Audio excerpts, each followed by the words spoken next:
Welcome back to the story of the pie label variant video thing. Oh my god. Yeah, there's something I forgot to mention because in the last video we got up to 1962, but there was something going on before that I forgot to mention, and it was quite interesting because it may have an impact on what came later.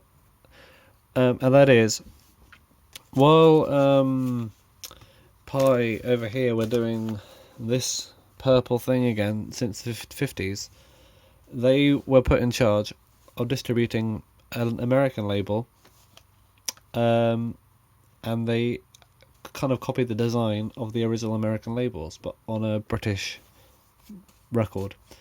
And it's very interesting because later on, even though this is 1961, it's like really still kind of early in this label story video, we have this style emerge, and that is reprise or reprise, depending on how you pronounce it. I'm going to call it reprise, it might be wrong, purely because I think reprise is more like a verb, and reprise is more like a noun. I'm probably wrong. But also, in an American promotional video, the guy says reprise, and since it's an American label, and it's a proper noun in this case, I'm just going to stick with reprise. And it sounds better in my opinion as well. But yeah, reprise, the label, Frank Sinatra started because I think he was on Capitol and he just wasn't happy with it or something. So basically, he and Sammy Davis Jr. and Dean Martin, maybe some other people as well, moved over to Frank Sinatra's new label called Reprise. I'm not sure why it was called that. Maybe there's some significance, although it's a good word. It means to do something again, doesn't it? I think. I suppose reprise does. But we have here the narrow font as previously stated. Although interestingly, and most interestingly indeed, the narrow font is only on the artist name. So this is in fact just a scaled up version of this, because that narrow font, my friends and enemies, is the same as that one, just in black. Yes, that's right, although they spaced it out a bit, because on the original American label, I forgot to get one. Dang. Click. I have one in a box somewhere. I'm just going to get it. Hang on a second. Whew, I'm back. Oh my god. What was it all about? Oh yeah, reprise, I think. It's been well to find that. Yeah, because the American design was like that, basically. Fonts are different, but that it has the same kind of format. The American label's a lot bigger actually, because by this time the British ones had, a lot of them have, not all of them, but they made the label a bit smaller so it didn't go over the ridge, the gripping ridge. Maybe it made it more grippy, I'm not sure, but the American one didn't have the ridge, so the label's a bit bigger by a couple of millimetres either side. This makes it look more spacious. Also, the American ones didn't have that the rights text either, so they could make the logo bigger. This is also made of polystyrene, but slightly darker complexion on the label. Ghost printing on there as well. You can see the band name twice, maybe 3 times actually, maybe more. But as you can see, the format has the song name at the bottom and the artist name. Ooh, novel, not down there, but it's up the side a little bit. Put that back in the sleeve now. And obviously, when they brought the label over here, they said, "Oh, let's make the format the same." So they did that, and they ended up by not doing that, but instead by copying the design, putting this nice beigey fawny background with this font up there, the narrow font, and just a scaled up version of that one over there. And this is the first ever British Reprise single, number 10, or R20010. This sleeve would originally had 20138 in it, but I don't have that record, and this is the earlier version of the sleeve with the red R. But yeah, as you can see, that was a thing. But of course, a year afterwards, or not. Maybe it's still 61. Even when we were still doing this over here, they had also brought out, ta-da, this font. The old tall version of the square font. Because as you can see here, actually, this font at the bottom isn't the same as the other one. I don't think it's slightly different. So I think this is what they had going on the purple label, and this one is like a new system where they had this font instead, which became like the Pi regular artist font from this point. Even though this was back in 61, it took until 65, I think, 64 for the no 65 for the normal Pi records to have it. But yeah, this is an early version of it, an early sighting, an early spot of this font. I'm not sure what it's called. And this is I believe, the same font. Yeah, it is the square font we got. But there is another variant, and this is what makes things interesting, because not only are the fonts different, the colour's slightly different as well, but you can tell they use two different machines, because the actual logo, see this text down here, the left side and the right side are up against the same level, whereas this one, the text is a bit more spaced out, a bit stretched wider, and it's a different alignment, as you can see just there. Also the logo is a bit bigger on the left one, I think. It's like this one, you can see more of this white section here, but on the left one it's kind of clipped off at the corner. Oh, I'm really talking myself dry. I need to end these videos because my throat is just dying right now. But let's say that was going on back at 61, kind of revolutionary. Whereas we still had, in the normal land of Pi, this label, but in 62 everything changed because they brought out some new designs. They first of all had, I've got the sleeves here as well. There's a Colpix label.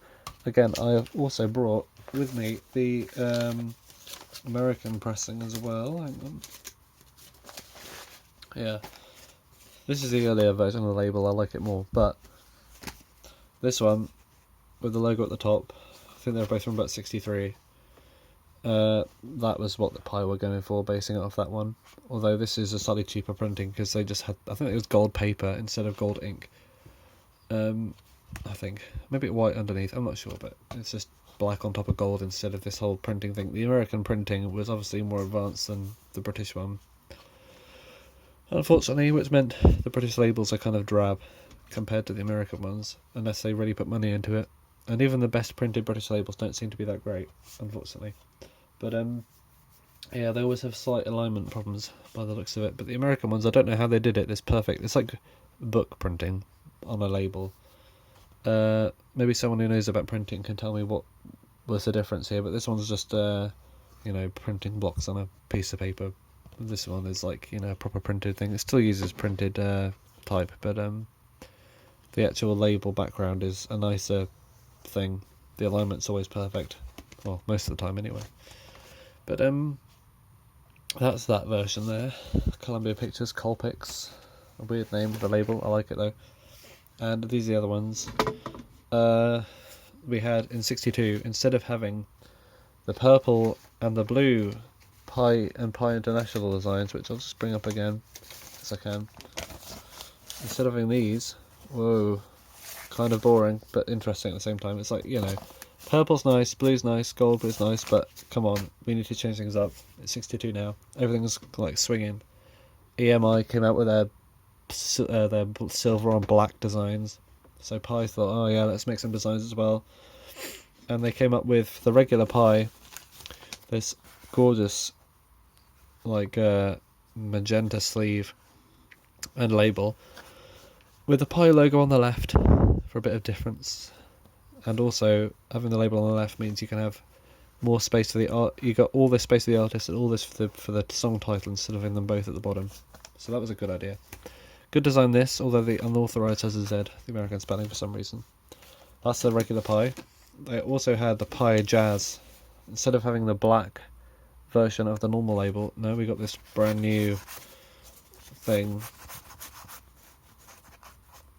white with the black stripes on it, and a black sleeve. What's weird though is they always had different formatting for the address. It's like it's always a different arrangement of the text for some reason, but as you can see, they're like all different. But white label, probably my least favourite design. It just looks kind of weird and bad. I don't know, I've always avoided them because this is, in my opinion, a slightly uglier label. The PieJazz logo offsets the credit as well under there. But this is the narrow font. I've never seen a PieJazz with the wide font.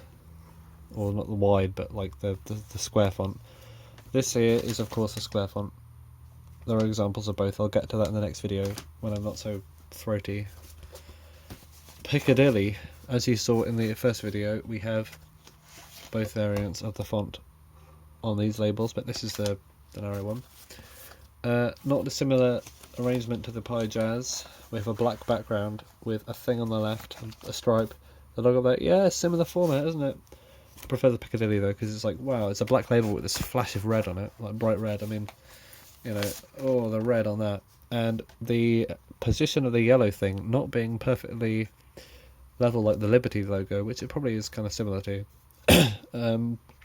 It's a bit further up, which gives it a kind of swing out effect when it's spinning around. And if anyone is a connoisseur of connoisseur of spinning labels, it might be me. I'm the label spinning connoisseur right here. Interesting, the printing doesn't go all the way to the bottom though. We've got this strip of blank paper either end. But I like the design. It's cool. Piccadilly. That's their like alternative offshoot, I think. I'm not sure what they really used it for, because it seemed like pie, but just a bit more random. I'm not sure. There was just random stuff on it. It wasn't like it was used for pre-punk, or maybe it was, to be honest. I don't know. But there was some folk stuff on Piccadilly. I think they were probably leaning towards a folk or alternative thing compared to like the Petula Clark. Maybe some of her stuff was a bit folky actually earlier on, but not like you know, if it was a pop song, it would probably be on Pie. If it was not that, it might have been on Piccadilly kind of thing. I think sounds orchestral and like orchestral music and just basically weird stuff that wasn't Pie was on Piccadilly. I guess that makes sense. But you really need to know the catalogue, which I don't, to understand. Oh, look at this. Pie International as well. This is 64, but I think I don't have any earlier Pie Internationals. But they had this plain sleeve with the logo there and there, like little flying spaceships. Soulful Dress, and this is the narrow text. I've never seen. No, this is the square text. Sorry, I've never seen the narrow text on one of these. I've only ever seen the round text on it. Whew, I'm talking now, but maybe that was a 64 thing. Maybe a 62 version of the label might have the narrow text, but I have not seen one ever before. I'll leave this video here because I'm about to die of like talking too much. Oh yeah, there's also this. It's an EP, and it's got the narrow font on it. It looks like gold text, but it's actually yellow.